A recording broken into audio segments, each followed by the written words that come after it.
Hello everyone and welcome to this video about the Hydrates lab. I'm Dr. Anayaka and for this video I was assisted by Dr. Wrestler, Kayla Mata. So we're going to start off by taking a look at some of the materials and instruments we'll be using for the lab, starting with analytical balance, which will help us mass everything, the desiccator, which will assist in removing any extra water, crucibles, which will contain our hydrates and also allow them to be heated.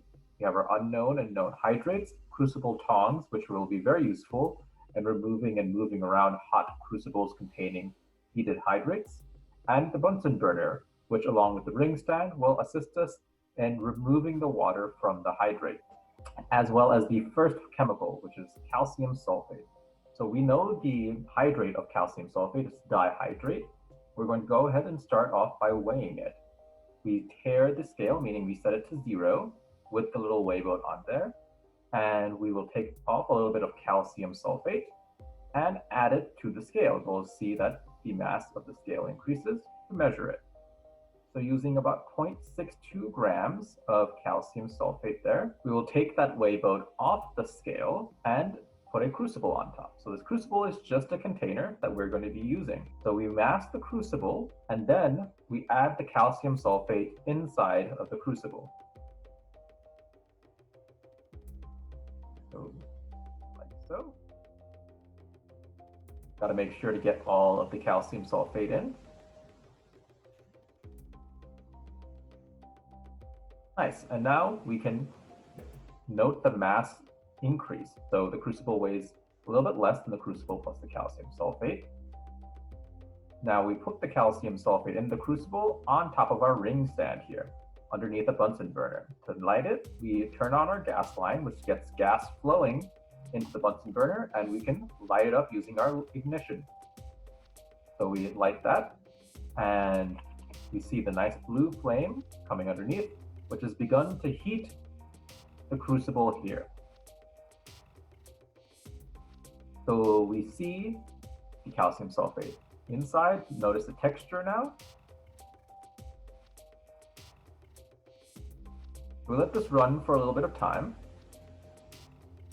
And after about 10 minutes, you can see the texture of the calcium sulfate has changed pretty significantly. And that's a good indication of our hydrate or our water leaving and our anhydrate being left over. So now we turn off our gas and remove the crucible using our tongs. Very important to not touch these very, very hot things with your bare hands. You can see a really clear texture change in that calcium sulfate now. And we're going to get our desiccator over here, and our desiccator is just a container that contains a lot of moisture reducing pellets at the bottom there. You can see them. And those moisture reducing pellets will just grab any remaining water out of our crucible. So our point here is to remove as much water as possible from our hydrate. We'll place our crucible in there, cover it to allow the moisture to be removed, and move on to part 2, which will be using our unknown hydrate. So this is cobalt sulfate hydrate. We don't know how many water molecules are attached to the cobalt sulfate. We'll start by weighing out or massing out the cobalt sulfate once again. And we'll zero the scale and put the crucible on there. Mass the crucible, note the mass of the crucible on its own. And then go ahead and add the cobalt sulfate to the crucible, making sure to get all of it.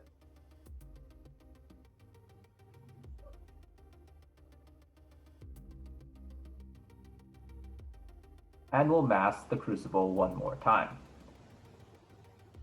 And note the change in mass. So this is the mass of the crucible plus the hydrate.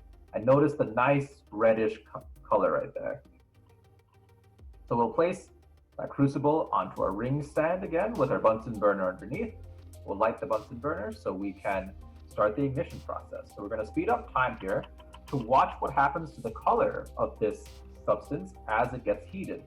Notice that the reddish color starts to turn into this nice purple lavender hue.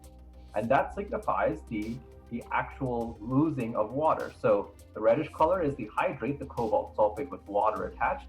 And the purplish hue is the cobalt sulfate anhydrate, or the salt without any water attached. So you can see that nice little color change happen over time as we heat up the sample and remove the water.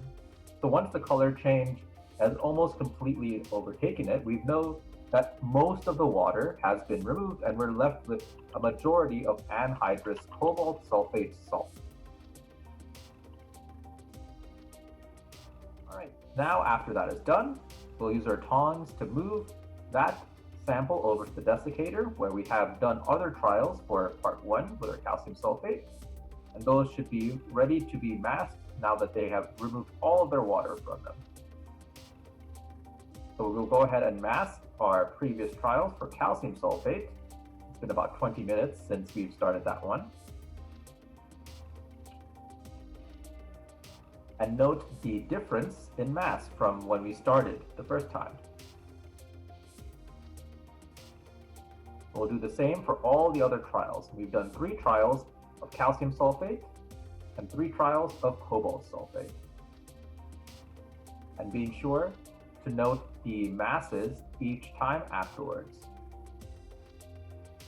Okay, now after 20 more minutes, the cobalt sulfate will be ready to be masked once all of the water is gone. So we'll take a look there. Got about 18.29 grams remaining, which is good. We've lost quite a bit of water from that sample.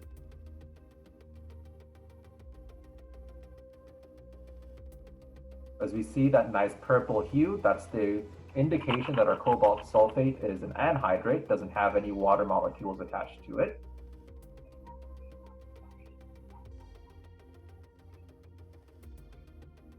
Okay, so we will mask our last trial of that cobalt sulfate.